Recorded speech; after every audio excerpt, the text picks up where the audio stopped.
How's it going? I'm Jared Gillis. Welcome to another All About RVs. Today, I wanted to talk to you about a handful of things that RVers often get wrong. So if you're anything like me, I'm sure you have had your share of RV mistakes, and I like to be able to share those and my thoughts around RV mistakes and things that RVers do wrong so that we can all learn from these and be able to RV and enjoy that process even more. So sometimes those are mistakes and sometimes they're a little bit different than mistakes. So now this first one is something that we talk about in the RV industry that I think could be better. So I would almost say that this is the incorrect way of talking about it, and it has to do with the battery capacity inside of the RV. We talk about it as an industry standard in amp hours, and that's great if you always only look at it from a 12-volt standpoint. But we talk about it from 6-volt batteries and tying those together to get a 12-volt system. We talk about it for 12-volt batteries. We talk about it for 24-volt systems.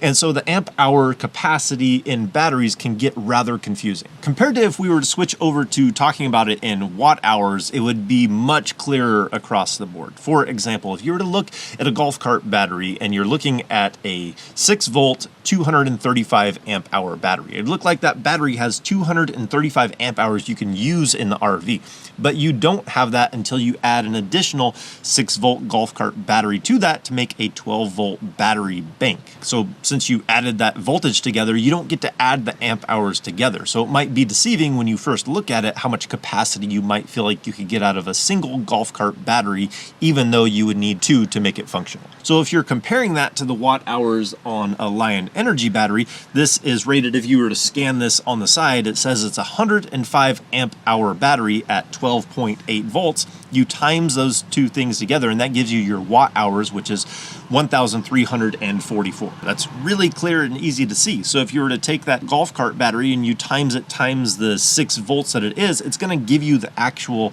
watt hours that are in there. So I wish the conversation was more about watt hours when we're talking about batteries, but it's the industry that we're dealing with, and I think we're going to be stuck on amp hours forever.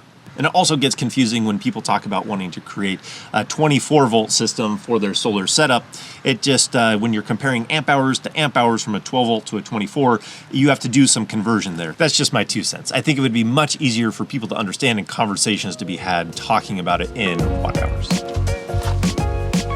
Now, here's the next one that's easy to get wrong. Number one, we got it wrong about how our awning was going to extend here. We can see that we're too close to that tree and we can't fully extend our awning. When we pulled in, and there's so many trees here, we didn't actually think we were going to be using our awning, so it's not something that I looked at, and I wanted to make sure our slides could come out. But one thing that is common with RVers and the awning is you're always going to see a picture sometime throughout the camping season where somebody left it out during the wind and it got destroyed by the wind. But the other thing that can be important is the rain, because these things aren't great at supporting the weight when the rain starts coming on them. They actually need to be tilted. So for us, since we've been here and it's been raining a ton, we wanted to have just a little bit of rain coverage out here for when we're coming in and out of the RV. And it hasn't been a constant downpour. It's been a steady rain. So with the awning slanted, we're able to shed that water off and it's not too much weight for it. So we only slant it on the one side.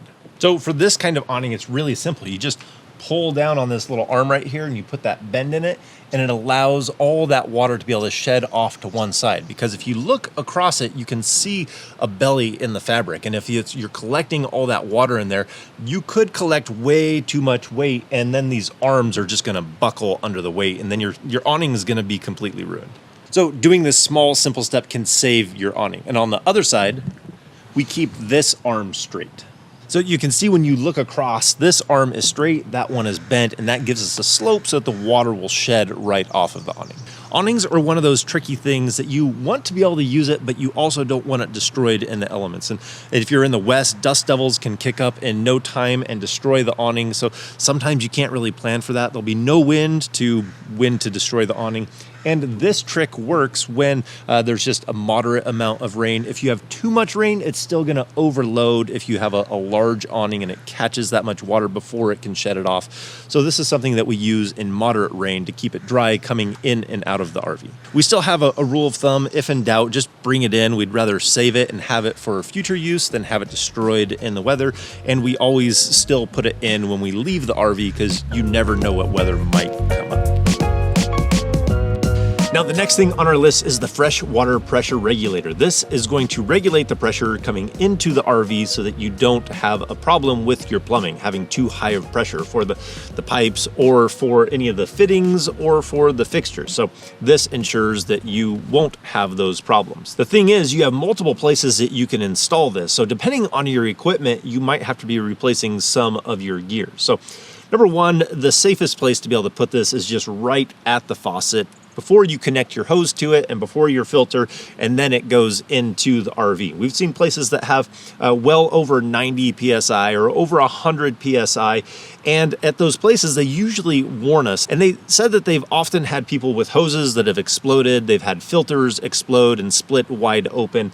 So having the pressure regulator before that in those really high pressure situations is the way you want to go. But if you're in a situation where it's going to be freezing, you don't want this sitting outside. So that would be a mistake if you put this outside in freezing temperatures. So where we're at right now, we had one night that was going to be below freezing. So we used our frost-free hose, the heated hose, and we brought that and we placed our pressure regulator right here on the hose. We know that this park doesn't have pressure over 200 PSI. We know it's much lower than that. So we're safe to put the pressure regulator here, and we know that this hose is rated at 200 PSI.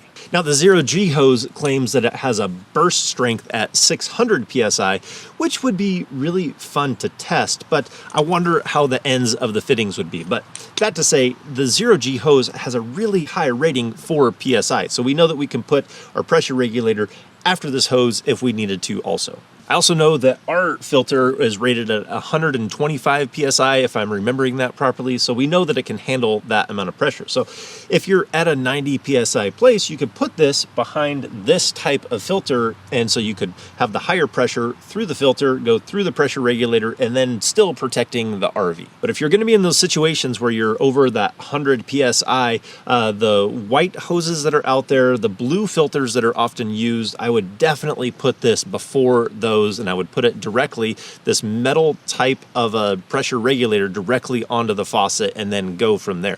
If you're using anything that isn't rated for that high of a PSI, you could be replacing that gear.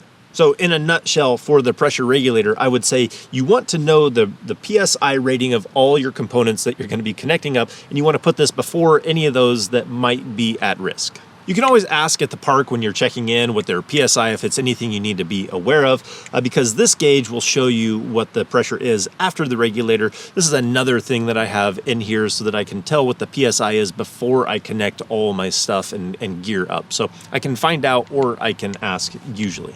I'll put a link down in the description to this stuff because I use these things all the time, and this is my favorite pressure regulator.